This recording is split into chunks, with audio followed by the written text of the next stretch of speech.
আমি এক ধরনের ম্যাগি বানাবো। এই যে দেখুন, বটবটি কেটে নিয়েছি, পেঁয়াজ কেটে নিয়েছি, আর 3টে ম্যাগি নিয়েছি, 2টো ডিম নিয়েছি, আর নিয়েছি তেল। এগুলো দিয়ে ম্যাগি বানাবো। এই যে দেখুন, উনুনটা ধরিয়ে দিয়েছি, এবার কিছুটা তেল দিয়ে দিয়েছি। এবার বটবটি আর পেঁয়াজটাকে আমি ভেজে নেব। ভেজে নিয়েছি 2-3 মিনিট। এবার একটু স্বাদ মতন দিয়ে দিচ্ছি লবণ।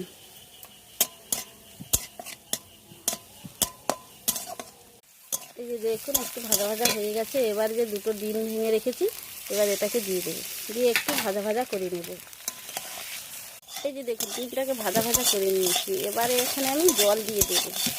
এখন জল দিয়ে দিয়েছি, জলটা ফুটতে শুরু করেছে। এবার যে ম্যাগিগুলো রেখেছি এবারে দিয়ে দেবো, দিয়ে এটাকে একটু সময় ফুটিয়ে নিয়েছি। এবার ম্যাগি যে মশলাটা আছে সেটাকে দিয়ে দেবো, দিয়ে একটু সময় নেড়ে চেড়ে এটাকে নামিয়ে নেব।